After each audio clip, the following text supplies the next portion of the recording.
मैं नौकरी की तलाश में शहर आया था। तभी मेरे दोस्त ने मुझे अपने घर रहने के लिए जिद की। उसने अपनी माँ की देखभाल करने को कहा और खुद आगे की पढ़ाई के लिए विदेश चला गया।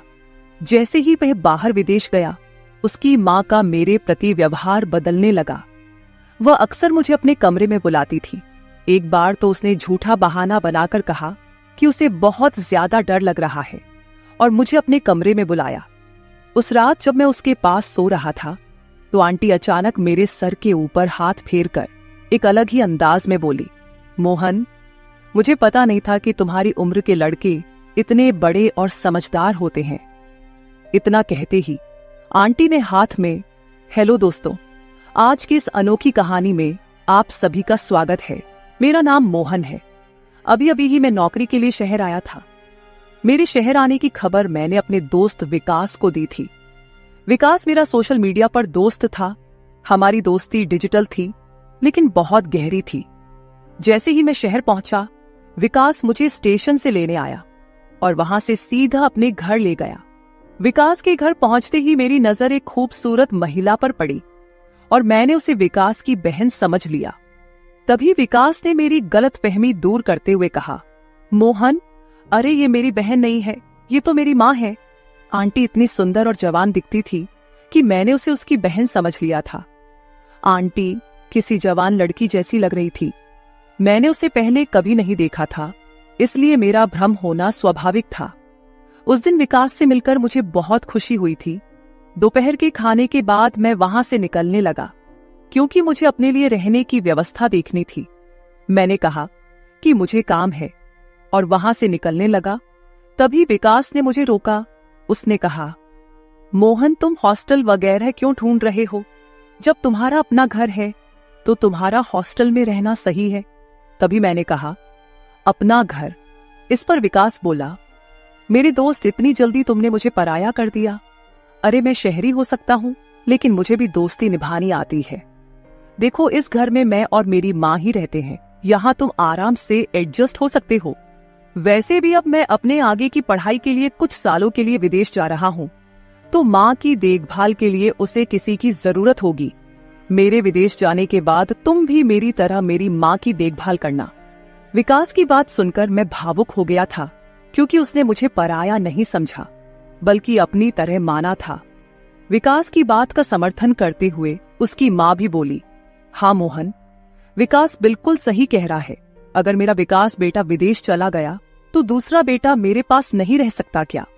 भगवान ने तुम्हें सही समय पर यहाँ भेजा है। इसका मतलब है कि भगवान की यही इच्छा थी कि तुम यहाँ मेरे साथ रहो। उनका आग्रह इतना बढ़ गया कि मैं उन्हें मना नहीं कर सका। 2 दिन बाद विकास विदेश जाने वाला था। उसके जाने के बाद मैं घर में आंटी के साथ अकेला रह गया। अपने घर की परिस्थिति को ध्यान में रखते हुए मैंने तुरंत नौकरी ढूंढ ली थी। 22 साल की उम्र में आगे की पढ़ाई करने का विचार मैंने छोड़ दिया था और पैसे कमाने के लिए नौकरी ज्वाइन कर ली थी। मेरे पास इतना पैसा नहीं था कि मैं आगे की पढ़ाई कर सकूं, इसलिए मैंने नौकरी करने का निर्णय लिया। शहर में मुझे एक ठीक ठाक नौकरी मिल गई थी। इसके विकृत विकास का भाग्य बहुत अच्छा था कि उसे 22 साल की उम्र में विदेश में पढ़ाई करने का मौका मिला। खैर, किस्मत किसकी कैसी होती है, यह कहकर मैंने अपनी किस्मत को दोष देना बंद कर दिया। उस दिन के बाद से मैं विकास की माँ को अपनी माँ मानकर उनके साथ रहने लगा। लेकिन आंटी के मन में मेरे प्रति अनुचित भावनाएं थी जिस पर पहले मेरा ध्यान नहीं गया। लेकिन धीरे धीरे वह सब बातें मेरी नजरों में आने लगी। आंटी शहर में नौकरी करती थी। उस रात आंटी ने हम दोनों के लिए मेरा पसंदीदा खाना बनाया था। वह बोली, मैंने तुम्हारे सोशल मीडिया से तुम्हारी कुछ पसंद नापसंद के बारे में पता कर लिया है। तुमने अपनी बायो में लिखा है कि तुम्हें महाराष्ट्रियन फूड बहुत पसंद है ना? आंटी मेरी पसंद नापसंद का ख्याल रखने लगी थी। उस रात जब हम खाना खा रहे थे, वो मेरे पास आकर बैठ गई। उसने मेरी थाली में एक रोटी रखी। खाना खत्म होने के बाद मैं आंटी की मदद करने लगा और डाइनिंग टेबल से बर्तन उठाने लगा। मेरा काम देखकर वो बोली, तुम बिल्कुल परफेक्ट लड़के हो। मैंने कई बार विकास के मुंह से तुम्हारी तारीफ सुनी है और तभी से मैं तुमसे मिलने के लिए उत्सुक थी। तुम और विकास में बहुत फर्क है। विकास कभी भी घर के कामों में मदद नहीं करता, उल्टा वह घर का सामान इधर उधर फैलाने में एक्सपर्ट है। विकास की मजेदार किस्से सुनकर मैं हंसने लगा। हंसते हंसते आंटी अचानक शांत हो गई।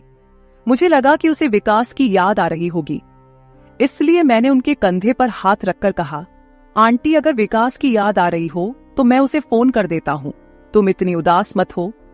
तब आंटी ने मेरे हाथ पर हाथ रखकर कहा, विकास हमेशा के लिए विदेश नहीं गया है, ये मुझे अच्छी तरह पता है। मुझे अब उसकी याद में शांत नहीं बैठना, बल्कि मैं अचानक तुम्हारे ख्यालों में खो गई थी। आगे वह बोली, मैं सोच रही थी कि तुम कितने परफेक्ट हो। अगर तुम बार बार मुझे इस तरह इंप्रेस करते रहोगे तो फिर मेरा क्या होगा।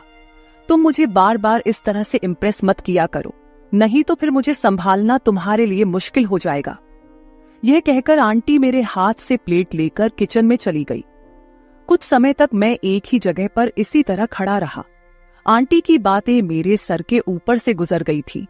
धीरे धीरे आंटी ने मेरे सामने अपनी सुंदरता का असर डालना शुरू कर दिया।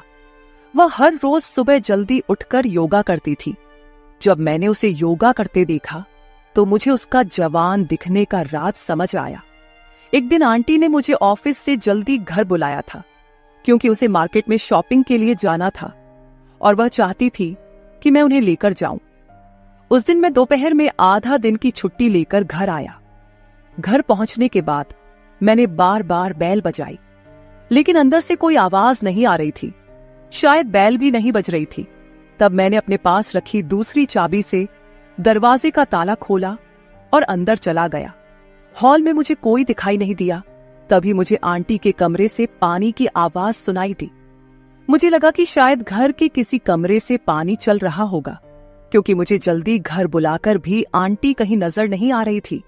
कौन जानता है कितनी देर से पानी बर्बाद हो रहा होगा और अब और पानी बर्बाद ना हो, इसलिए मैंने उस पानी की आवाज की दिशा में जाना शुरू कर दिया। उस पानी की आवाज का अंदाजा लगाते हुए मैं एक कमरे के पास पहुंचा, जहां बाथरूम से पानी की आवाज आ रही थी। मैंने दरवाजा खोलने के लिए हाथ बढ़ाया, तभी अंदर से दरवाजा खुला था। सामने मैंने आंटी को खड़ा देखा, जो पूरी तरह भीगी हुई थी। उनके चेहरे पर गीले बालों से पानी की छोटी छोटी धाराएं गिर रही थी। उसका वह मोहक रूप देखकर कुछ पल के लिए मैं वहीं खड़ा रह गया और उसकी ओर एकटक देखता रहा। आंटी की उस सुंदरता में इतना खो गया था कि मुझे होश ही नहीं रहा। जब मुझे दरवाजा बंद होने की आवाज सुनाई दी, तब मैं होश में आया। मुझे समझ में आया कि आंटी ने मुझे सामने देखकर फिर से बाथरूम के अंदर दरवाजा बंद कर लिया है। मैं वहां से बाहर हॉल में आकर बैठ गया। कुछ समय बाद आंटी हॉल में आई और मुझसे बोली, मोहन, तुम आ गए हो? मेरे कमरे में क्यों आ गए? तुम्हारे कमरे में पानी नहीं आता क्या?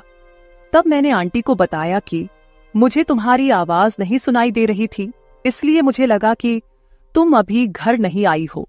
मुझे नल के पानी की आवाज सुनाई दी, इसलिए मैं तुम्हारे कमरे तक आ गया। इस पर वह बोली, अच्छा, कुछ समय पहले जो हुआ वह सब नजर की गलती से हुआ।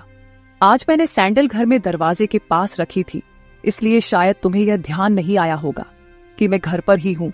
जाओ, तुम भी फ्रेश हो जाओ, मैं तैयार होकर आती हूं। ऐसा कहकर आंटी अपने कमरे में चली गई और मैं भी फ्रेश होने के लिए अपने कमरे में आ गया। कुछ समय बाद हम दोनों अपने अपने कमरों से तैयार होकर मार्केट जाने के लिए बाहर आए। आंटी बहुत साधारण कपड़ों में तैयार हुई थी, लेकिन फिर भी वह बहुत सुंदर लग रही थी। मुझे उन्हें देखकर ऐसा लग रहा था जैसे पहली बार मैं किसी स्त्री की ऐसी सुंदरता देख रहा हूं। उस समय भी मैं बार बार आंटी की ओर देख रहा था। वह मेरे पास आई और मेरे बालों में हाथ फेरते हुए बोली, मोहन, अरे तुम बार बार किस सोच में डूबे रहते हो? चलो अब जल्दी करो।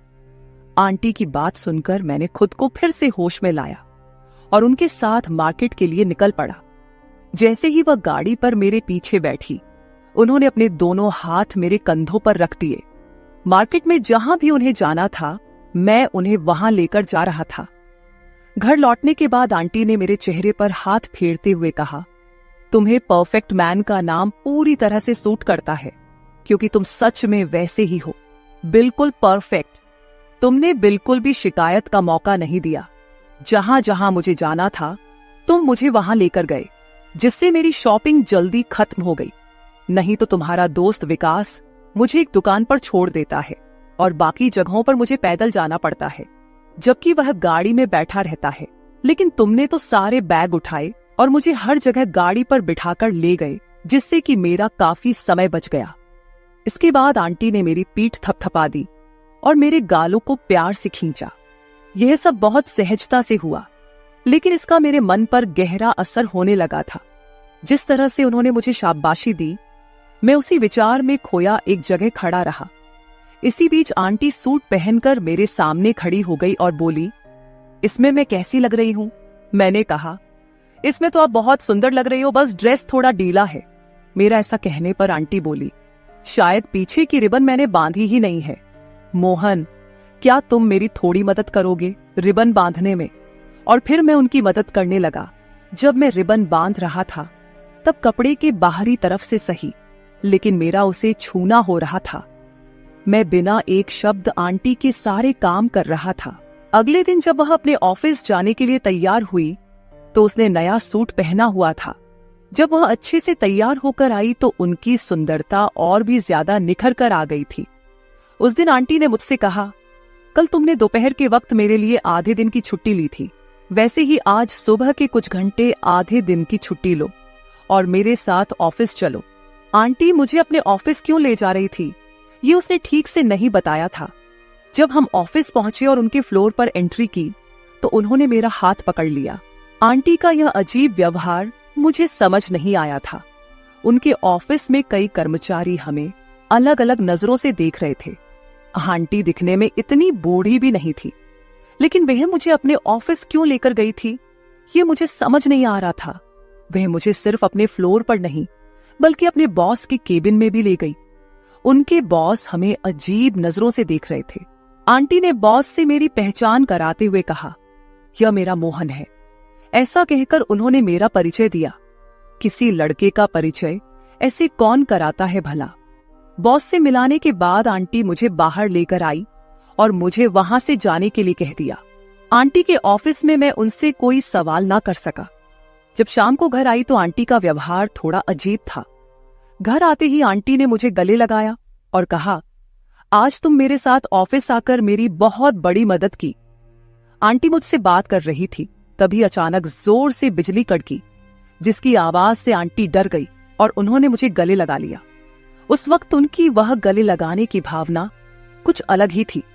जब बिजली की आवाज बंद हुई तो आंटी मुझसे दूर हो गई, लेकिन जाते जाते मेरे चेहरे पर हाथ फेरते हुए बोली, अच्छा हुआ तुम जल्दी घर आ गए।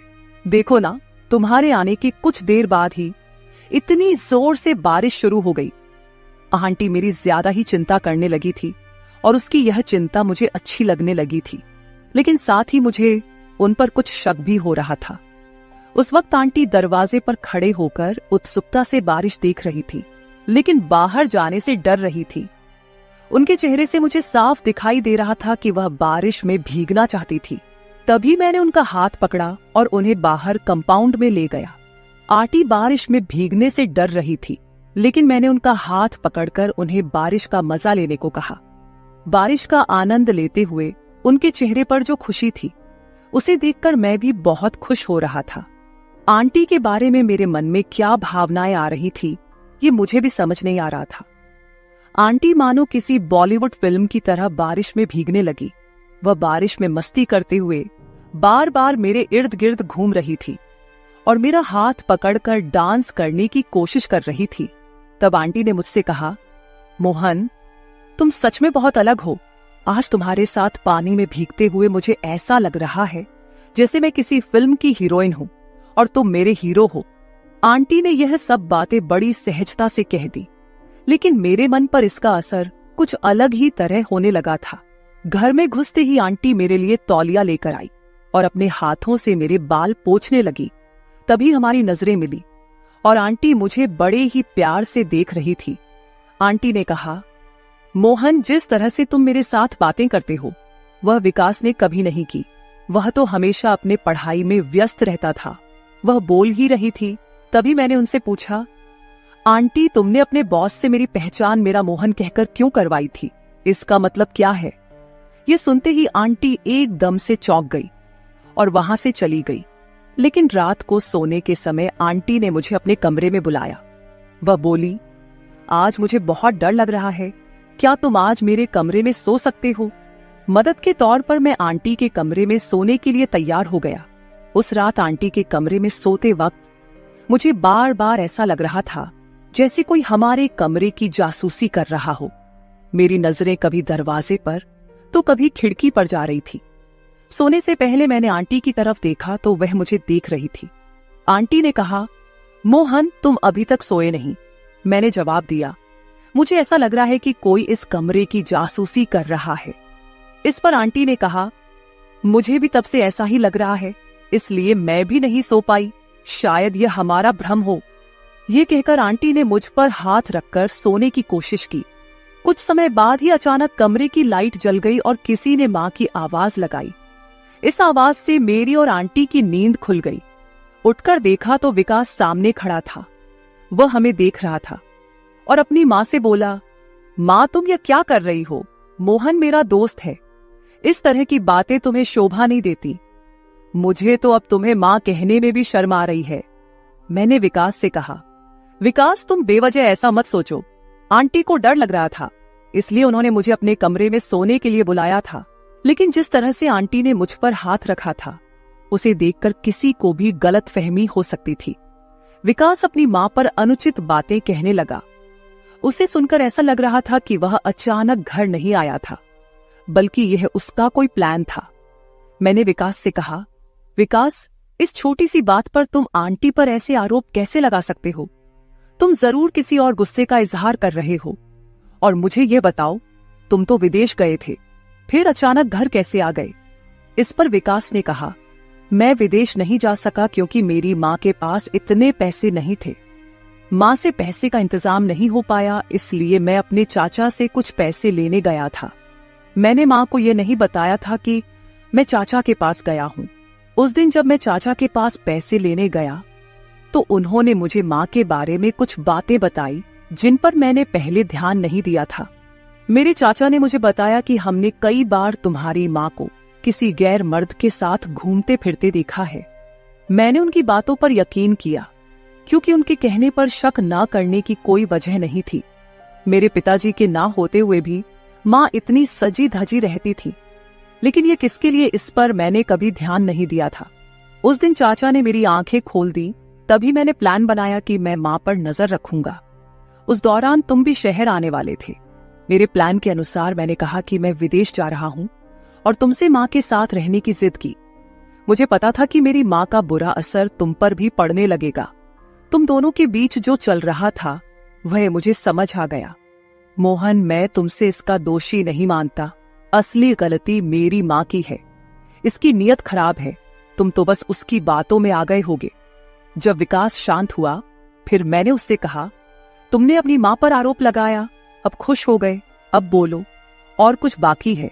बाकी हो तो वह भी कह लो, क्योंकि आगे तुम्हें बोलने का मौका नहीं मिलेगा। तब मैंने कहा, विकास तुमने हम पर नजर रखी, लेकिन जो तुम्हें देखना चाहिए था वो तुमने देखा ही नहीं। वो मुझे अपने ऑफिस इसलिए ले गई थी क्योंकि उसका नया बॉस उस पर नजर रख रहा था और उसके सामने यह दिखाना था कि वह अकेली नहीं है, उसके साथ उसका जवान बेटा भी है।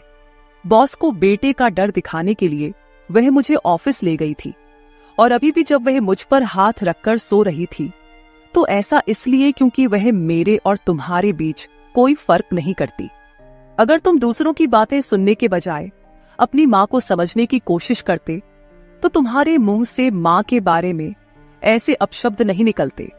कुछ ही दिनों में मुझे यह भी समझ में आ गया कि आंटी घर में रहते हुए भी अकेली थी, जबकि उनका जवान बेटा उनके साथ था। उन्होंने तुम्हारे कारण दूसरी शादी नहीं की, वह तुम्हारे लिए ही जीती रही। लेकिन जब तुम्हारे ऊपर मां की देखभाल की जिम्मेदारी आई तो तुमने मां पर ध्यान देने के बजाय खुद की दुनिया में खो गए और लोगों की बातें सुनकर मां पर अविश्वास जताया। मैं बात कर ही रहा था कि आंटी ने मेरे कंधे पर हाथ रखा और कहा, मोहन तुम्हारे पास जो समझदारी है शायद वह विकास में नहीं है, क्योंकि मैंने इसे कभी किसी चीज के लिए मेहनत करने नहीं दी। मैंने उसे हर चीज समय पर दी, लेकिन आज मेरे बेटे ने मेरे प्यार का बदला मुझ पर अविश्वास करके चुकाया। तुम्हारे चाचा चाची ने तुम्हें मेरे खिलाफ भड़काया ताकि हमारे बीच दूरी पैदा हो सके। चाची से मदद मांगने से पहले मैं तुम्हारे चाचा के पास तुम्हारे पिता की संपत्ति का हिस्सा मांगने गई थी, लेकिन उन्होंने मुझे कुछ भी देने से मना कर दिया। तब मैंने उन्हें धमकी दी थी कि मैं उन्हें अदालत में खींचकर लेकर जाऊंगी। जो तुम्हारे चाचा से तुम्हारे पिता का हक मांगने गई थी, वह सिर्फ तुम्हारे लिए था, क्योंकि मैं तुम्हारी खुशियों को मारना नहीं चाहती थी। मुझे भी तुम्हें बड़े शहर में पढ़ाई के लिए भेजना था, लेकिन मुझे नहीं पता था कि तुम इतनी जल्दी दूसरों की बातों में आ जाओगे। आज तुमने अपनी माँ के प्यार का यही सिला दिया बेटे। ऐसा कहकर आंटी रोने लगी। आंटी की बात सुनकर विकास की समझ वापस आ गई। वह दूसरों की बातों में आकर अपनी माँ पर विश्वास नहीं कर रहा था और उसने आंटी और मुझ पर भी गलत शक किया। जब विकास को अपनी गलती का एहसास हुआ तो उसने रोते हुए आंटी से माफी मांगी। वह एक माँ थी, इसलिए उसने तुरंत अपने बेटे को माफ कर दिया। माफी मांगने के बाद वह मुझे अपने घर पर रहने के लिए आग्रह करने लगा, लेकिन अब मैं वहां नहीं रह सकता था, क्योंकि उस माँ बेटे को अपने रिश्ते को सुधारने के लिए समय की जरूरत थी। विकास को अपनी माँ की ईमानदारी और उसके लिए किए जा रहे उसके संघर्ष को देखने की जरूरत थी, क्योंकि उसे अपनी माँ की मेहनत की कोई समझ नहीं थी। मैंने बचपन से अपने घर की गरीबी देखी थी और तभी से मैंने छोटे मोटे काम किए थे। दोस्तों, आजकल माता पिता बच्चों की सभी इच्छाएं तुरंत पूरी कर देते हैं और बच्चे उसकी आदत डाल लेते हैं। अगर कभी माता पिता बच्चों की कोई इच्छा पूरी नहीं कर पाते तो बच्चे तुरंत नाराज हो जाते हैं और उन्हें अपशब्द कहने लगते हैं। इसी तरह की स्थिति से बचने के लिए हर बार बच्चों को सभी इच्छाएं पूरी नहीं करनी चाहिए। कभी कभी उन्हें नहीं शब्द का भी सामना करने देना चाहिए। बच्चों को यह समझना चाहिए कि माता पिता दिन रात उनके लिए कितनी मेहनत करते हैं, तभी उन्हें रिश्ते, प्यार और पैसों की असली कीमत समझ आएगी।